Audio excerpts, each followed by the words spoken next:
બોટાદથી સમાચાર પ્રાપ્ત થઈ રહ્યા છે। રેલવેના લોકો પાયલોટના વિવિધ પ્રશ્નો લઈને ભૂખ હડતાલનો મામલો સામે આવી રહ્યો છે। ભૂખ હડતાલ પર બેસેલા રેલવેના લોકો પાયલટની તબિયત લથડી છે। લોકો પાયલટને સારવાર અર્થે હોસ્પિટલ ખસેડાયો છે।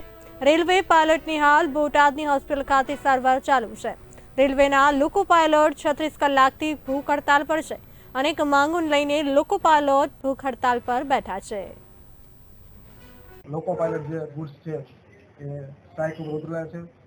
તેમની અલગ અલગ ડિમાન્ડ હતી એટલે કાલે સવારે 8 વાગ્યાથી ભૂખ્યા ને તરસ્યા આવી રીતે આજે રાત્રે 8 વાગ્યા સુધી ભૂખ હડતાલ ઉપર ઉતરેલા છે।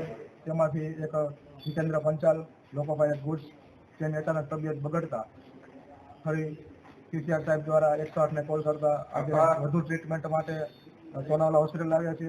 એ પહેલા પણ કાલે પણ રેલવે ડિપાર્ટમેન્ટ તરફથી રેલવેના ડોક્ટર વિઝિટ કરેલી। આજે પણ એમને વિઝિટ કરેલી। તેમને ટ્રીટમેન્ટમાં જણાવ્યું કે બીપી પ્રેશર થોડું વધારે છે તો આને રિફર કરવામાં આવે સિવિલ હોસ્પિટલમાં। તો જીતેન્દ્રભાઈ પંચાલને અમે અહીંયા સોનાવાલા હોસ્પિટલ ખાતે બોટાદ ખાતે અત્યારે લઈને આવીએ છીએ 108 દ્વારા અને અત્યારે એમની ટ્રીટમેન્ટ ચાલુ છે।